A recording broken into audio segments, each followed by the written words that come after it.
Baik, Assalamualaikum warahmatullahi wabarakatuh. Selamat siang adik-adik mahasiswa kelas elektronika dan instrumentasi dasar. Untuk dosen pengampu saya, Andromeda Dilaksono.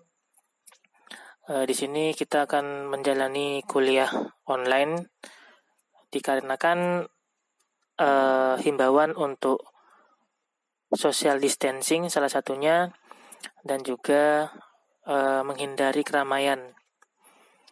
Dan itu juga bukan merupakan alasan bagi mahasiswa untuk tidak belajar di rumah atau mungkin di tempat lain yang jauh dari keramaian untuk mempelajari elektronika dan instrumentasi dasar di kelas saya. Jadi untuk materi kuliah hari ini kita akan lanjut mengenai instrumentasi. Tentunya di sini mengenai dasar-dasar instrumentasi bagian kedua. Di pertemuan ke-6 sebelumnya saya sudah menjelaskan mengenai instrumentasi, khususnya bagaimana sistem suatu pabrik itu berjalan, mulai dari controlling sistemnya, kemudian bagaimana pengukurannya, hingga pengecekan dan sebagainya. Namun untuk kali ini saya akan melanjutkan mengenai dasar-dasar instrumentasi bagian kedua. Oke, jadi untuk pendahuluan di sini saya akan menampilkan bagaimana instrumentasi pengendalian otomatik. Oke, jadi di sini ada diagram blok control closed loop. Jadi di sini closed loop, di mana di sini ada beberapa alur. Di sini ada set point, kemudian di sini ada controller, kemudian ada elemen kontrol akhir, kemudian di sini diproses, dan juga di sini ada elemen sensor. Sensor itu yang sebagai pendeteksi, entah itu berupa sensor temperatur atau tekanan dan sebagainya. Kemudian di sini ada transmitter, dan untuk inputnya di sini ada juga load.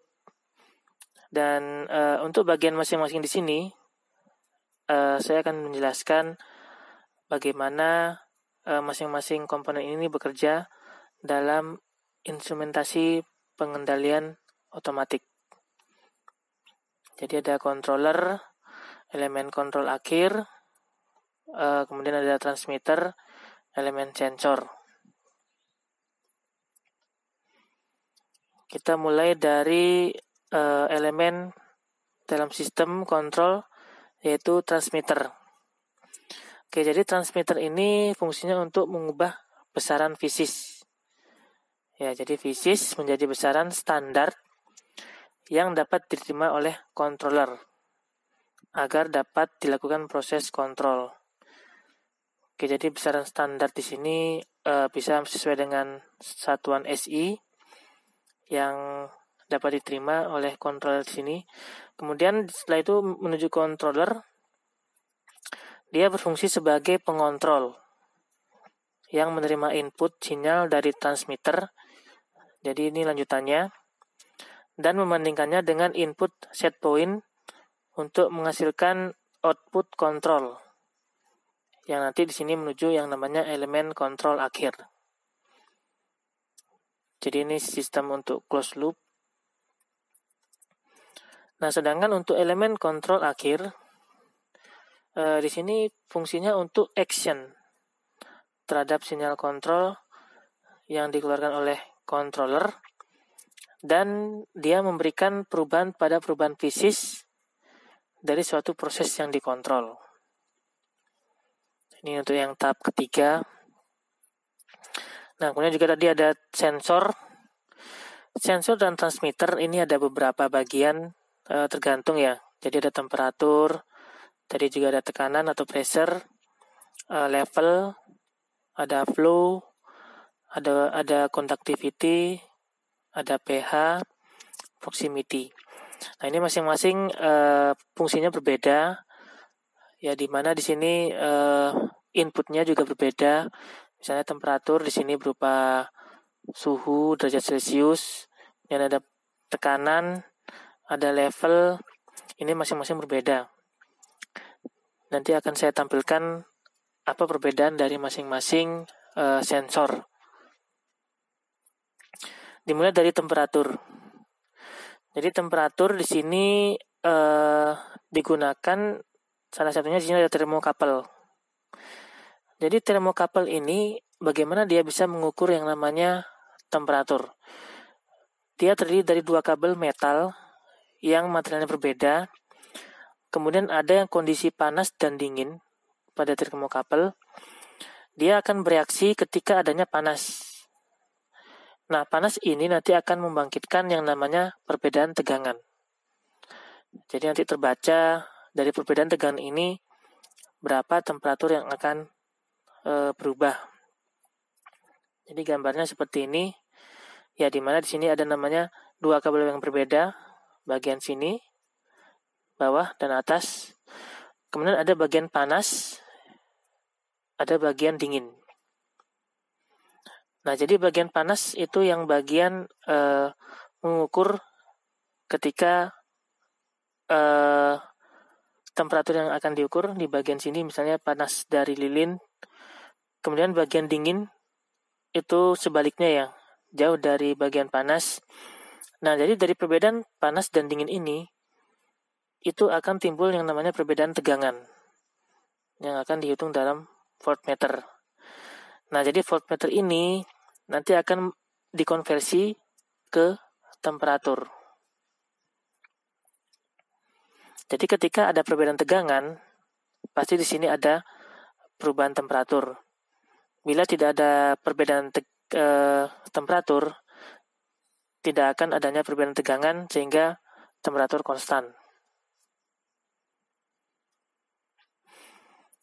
Kemudian ada juga yang namanya RTD. Jadi dia juga sebagai pengukur temperatur, di mana RTD di sini singkatan dari Resistance Temperature Detector. Nah, jadi fungsinya di sini sebagai mengukur yang namanya di sini kenaikan resistansi atau hambatan, mengikuti dengan perubahan temperatur. Jadi bedanya di sini RTD dari resistansinya, sedangkan thermocouple berdasarkan perbedaan tegangan. Nah, kemudian di sini resistansi di situ nanti ditransmisikan oleh yang namanya transmitter. Jadi makanya tadi ada sensor dan transmitter dalam bentuk sinyal 4-20 mA. Oke, jadi untuk penampakan dari RTD seperti ini bentukannya. Dan juga untuk dari cross section, jadi ada bagian-bagian ada namanya control company, inconel sheet di bagian luar lapisannya. Kemudian ada namanya insulator dari porselen bagian sini. Dan di sini ada namanya kawat platinum di bagian kanan dan kiri. Dan di sini ada alumina powder, serbuk alumina di bagian sini. Nah, sedangkan untuk tekanan, jadi tekanan ini bagaimana bisa mengukur tekanan ketika ada aliran ya berupa gas atau berupa udara, yang dimana di sini ada yang namanya pengukurnya. Jadi di sini ada namanya local pressure indicator. Ini bisa kalian temukan di tabung juga, tabung hidrogen atau tabung lainnya yang ada namanya di sini local pressure indicator. Jadi dia terbuat dari metal yang lengkung. Ya, di sini dia dikondisikan melengkung, yang dimana di sini akan mengalami yang namanya stres. Stres ketika di sini ada tekanan yang diberi masukan yang berupa inlet. Kemudian tekanan ini nanti akan diukur seberapa besar pressure dari inlet tadi. Nah, sedangkan untuk transmitter di sini ada beberapa bagian. Jadi ada sensor modul, ada sinyal conditioning yang terintegrasi dengan electronic card. Kemudian juga di sini memberikan input pressure dan akan dideteksi oleh sensor modul. Nah, kemudian nanti ditransmisikan ke DCS dan untuk gambarnya seperti ini. Ini juga untuk menghitung pressure, tekanan. Nah, sedangkan untuk level itu tingkatan. Jadi sederhananya di sini ada yang namanya pengukur kaca ya atau gauge glass, yang dimana di sini dia berupa bejana gelas yang transparan, tembus pandang, dan kemudian terhubung dengan yang namanya vessel. Nah, ketinggian ini nanti akan diukur berapa levelnya, dilihat dari ketinggiannya. Jadi sama dengan ketinggian cairan di dalam vessel.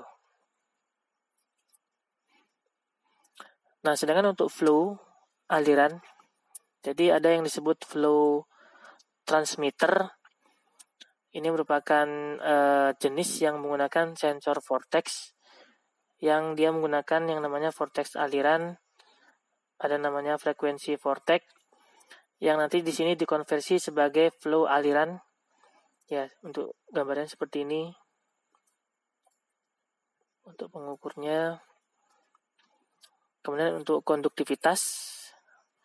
Jadi konduktivitas di sini menggunakan yang namanya 2 elektroda, yang dimana di sini terletak di dalam conductivity sensor modul, yang sinyalnya 4-20 mA.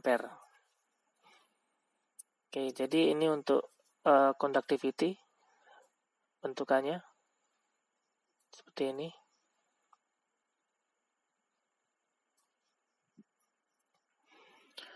Kemudian untuk keasaman atau basa, di sini ada namanya pH.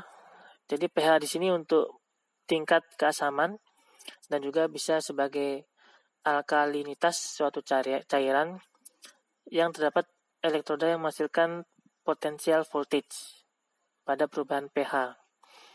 Nah, jadi dari tegangan yang dihasilkan dari perbedaan potensial ini akan diubah menjadi bentukan pH. Jadi dari 0 sampai 14, yang dimana di sini ketika ada derajat keasaman berbeda, itu akan mempengaruhi voltage-nya. Jadi voltage ini nanti akan dikonversikan menjadi nilai pH, apakah dia asam atau basa, dan di sini ditunjukkan dari digital display bagian sini.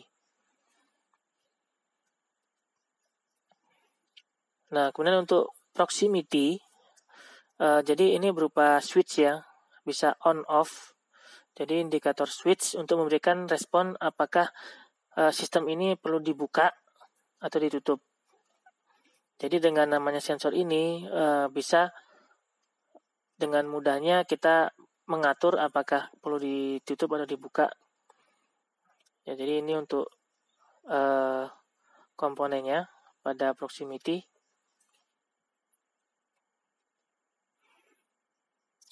Nah, kemudian ada namanya controller.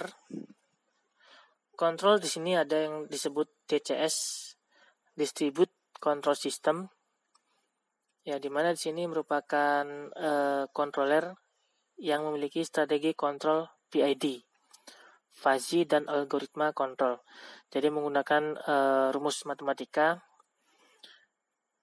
yang di mana di sini ada namanya yang disebut logika controller atau disebut PLC, Programmable Logic Controller.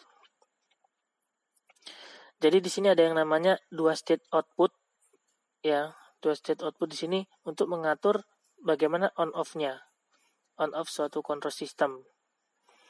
Dan juga di sini ada namanya safety integrated system yang disebut ESD atau interlock. Sedangkan untuk elemen kontrol akhir, jadi ada namanya control valve. Jadi control valve di sini juga sebagai on off ya, membuka valve atau menutup, yang di sini beroperasi pada dua keadaan, full close atau full open, ditutup secara penuh atau dibuka secara penuh. Nah, kemudian untuk istilah di sini throttling valve. Jadi ketika operasi opening 0 sampai 100%.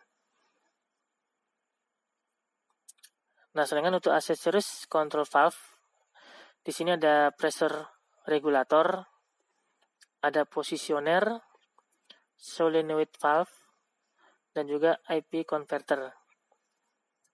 Ya, jadi untuk masing-masing aksesoris di sini seperti ini ya. Untuk control valve, jadi ada aktuator bagian sini, kemudian hand jack, ini yang akan bisa diputar ya ke kanan kiri untuk mengatur off atau on. Kemudian di sini ada namanya pressure regulator.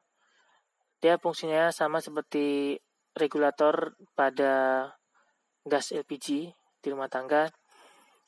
Kemudian ada positioner, ada stem bagian sini, ada body valve. Ya, jadi masing-masing di sini akan saya tampilkan fungsinya. Jadi dari regulator, ini sama seperti regulator pada gas LPG, di mana fungsinya untuk memfilter dan meregulasi pressure. Ya, jadi header tadi dari header agar pressure tersebut dapat digunakan oleh positioner atau aktuator. Sedangkan untuk positioner di sini fungsinya untuk controller dengan sinyal 4-20 mA dari DCS, dan di sini mengontrol besarnya supply IA yang akan diteruskan menuju aktuator valve. Nah, ini untuk bentukannya seperti ini, positioner. Nah, sedangkan untuk solenoid valve dikontrol secara on off ya, jadi untuk sistem interlock. Ini bentukannya seperti ini untuk solenoid valve. Kemudian untuk IP converter, jadi di sini ada kata I, ada kata P, I itu arus, P itu pressure. Jadi dia sebagai pengubah sinyal, convert ya, dari current to pressure. Jadi dari arus ke sebuah tekanan, transducer yang dimana di sini mengubah sinyal dari arus ke tekanan yang akan diterima oleh positioner pneumatik. Ini untuk bentukannya. Kemudian ada namanya DCS. DCS ini Distribute Control System, yang dimana dia sebagai pengontrol dari field instrument dan dikontrolnya oleh beberapa controller. Jadi ada namanya sistem dari beberapa kontrol, dan dia dibuat berdasarkan dari station. Seperti ini gambarnya. Jadi ada kontrol 1, kontrol 2 sampai 5. Ini contohnya pada PT KMI. Kemudian ada FTS 1, 2, 3, 4. Yang untuk mengontrol pada distribusi produksi pada PT KMI. Sedangkan untuk programmable logic controller, dia menggunakan yang namanya sistem algoritma atau operasi logika yang seperti ini ya penunjukannya. Misalnya ada A, ada B, dan C. Di sini ada nilai-nilainya. Kemudian ada di sini misalnya lebih dari 1, A, B, kemudian yang kanan C. Misalnya seperti ini, A, B, C, 01, 1, 0, 0, 0, dan sebagainya. Nah, kemudian untuk PLC itu sendiri pada PT KMI, contohnya seperti ini. Jadi ada PLC workstation, ada PLC P, ada PLC P2, dan untuk menentukan instrumennya seperti apa, gambaran besarnya seperti ini. Kemudian untuk logic sequence, contohnya pada turbin syngas. Jadi pada turbin syngas kompresor, di sini ada BF 200 sampai 38. Strip 38 di sini harus aktif, yang dimana aktivatornya merupakan kombinasi OR antara BF 200 strip 37 dan CUZS 101A. Jadi dari sistem turbin syngas di sini, ini harus ada elemen, contohnya sini ya, ada BF 237, ada 238. Jadi dari sistem ini akan membaca apakah dia di sini misalnya nilainya lebih dari 1, kemudian menuju ke tahap selanjutnya, station selanjutnya, atau mungkin ke CHX dan sebagainya.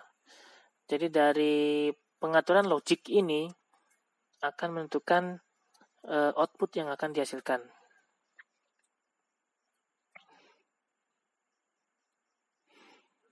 Oke, kemudian untuk kalibrasi.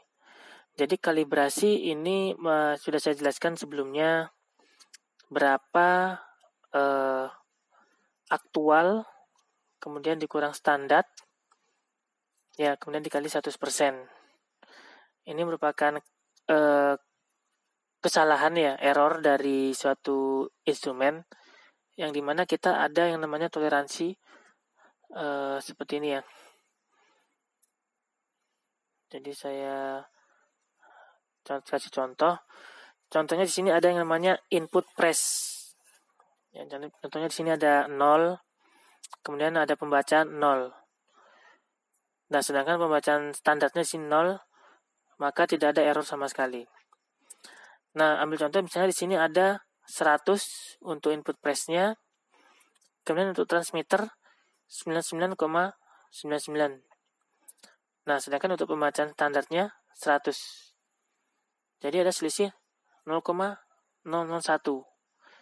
Jadi errornya kurang lebih sekian 0,01. Jadi di sini ketika error ini masih di bawah 0,25%, itu dapat ditoleransi. Jadi ketika dia di atas, nah itu sudah dia di luar dari toleransi, sehingga perlu namanya dikalibrasi.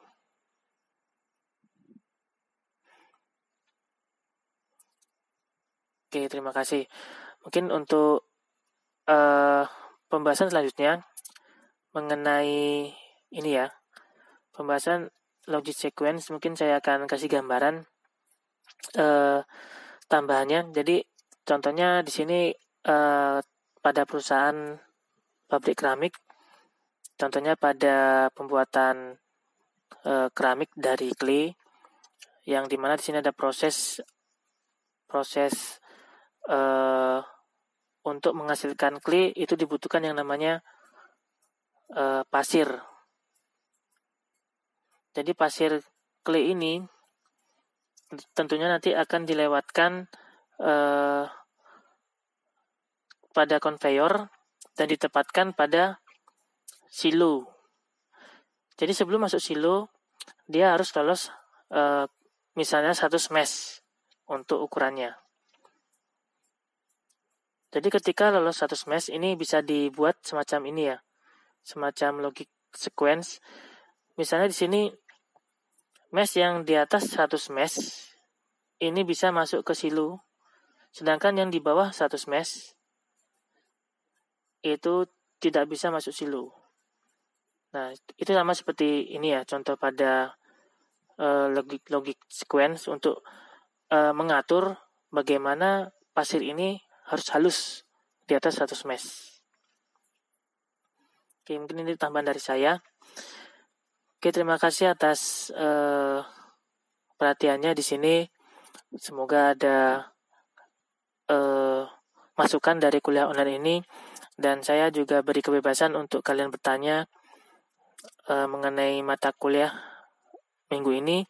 Silakan berikan komen di bawah, dan bila ada pertanyaan lebih lanjut bisa kita komunikasikan nanti di pertemuan selanjutnya.